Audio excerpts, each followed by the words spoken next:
Yan.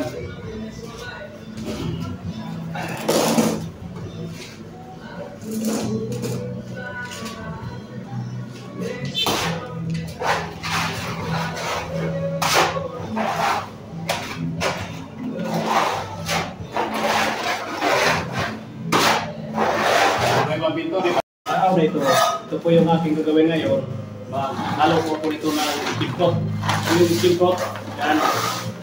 Yan ang skip coat. Ngayon, maghalo ako.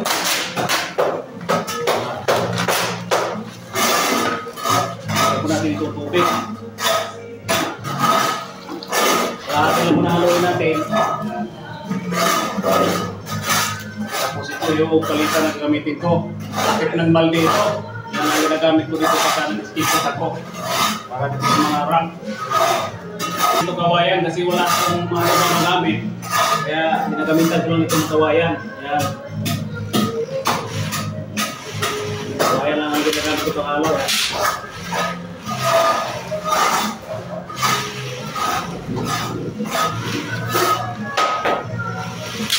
Yun. Unti-unti lang. Yung marina, ginagamit mano-mano. Kuha po tayo ng mano-mano, kahoy o stick. Yan.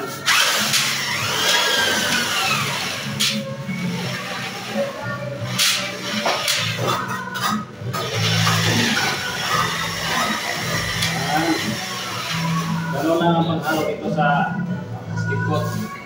Maganda ang marina. Yan. Yan lang. Sa mga paguhan.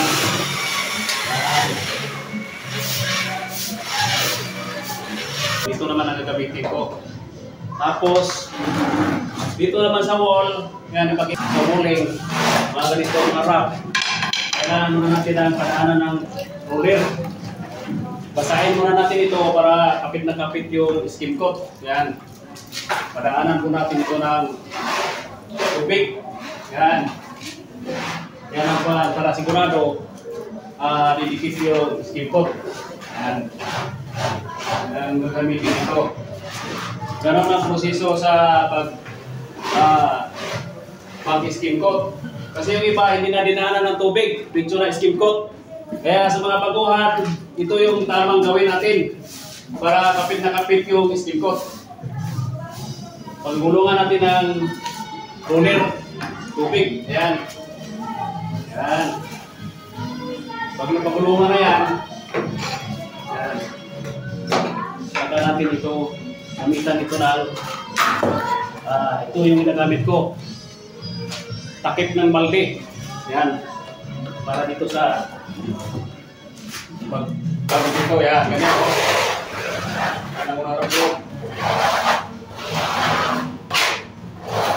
Panipit lang muna para ito lumado. Dito pala, kailangan din natin ito, pwede dito lagyan ng poro. Yan, isang dakot lang. Dito sa skim coat, panghalo. Para doon sa pundasyon, para mabilis matuyo. Yan. Lagi ko itong tinuturo at sinishare doon lalo-lalo na sa mga baguhan, sa mga pintor, yung mga nag-aaral pa lang. Yan. Kung ano mga gagamitin dito, tatanong lang po kayo. Yan. Tapos, yan. Kasi basa na to. Kailangan na natin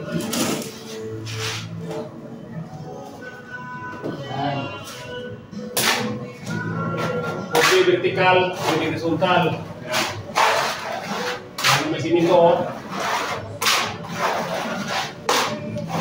Pwede sa puno. Maganda kasi may siminto kasi mas mabilis matuyo. Mabilis matuyo yan kung talaga gusto mong madali. Yan. So, sundan na lang itong video na ito hanggang sa matapos para abangan na lang ang video yan. Salamat!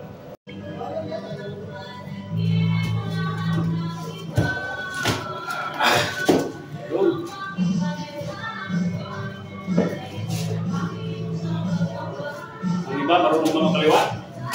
Oo. Malapit ito ha.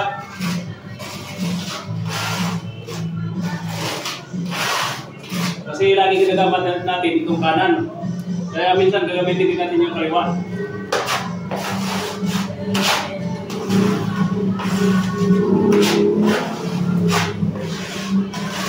Maganda yung kaliwat kanan.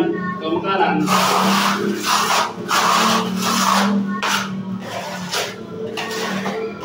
Yan, ganun.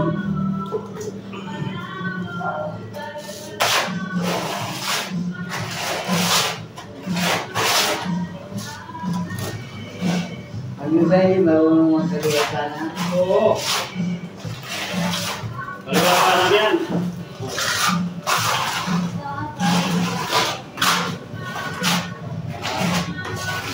Yan. Oh, yan. Dito naman kabila. Kanan.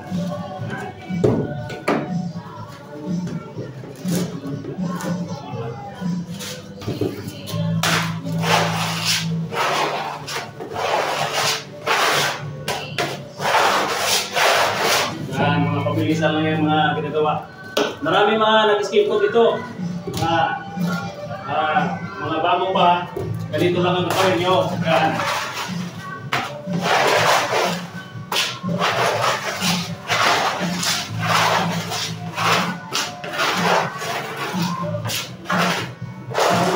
Maraming nga nanonood yan. So, yan. Ganun lang kadali. Yan. Maraming salamat sa mga nanonood. Pasensya na kayo kung bihira lang kung makapag-upload gawa ng ganito mga trabaho. Mga pakunti-kunti lang, saka mga repeat. Pero at least tuloy-tuloy yung ating trabaho. Yan. Salamat! So okay na, tapos na. Yan yung ginagawa ko na pag-skim coat. Yan yung pong may halo na simento sa kapintura. Yan. Okay na. Kung nagustuhan itong video na to, at pakipalaw at like yung FB page ko na Paint and Varnish TV.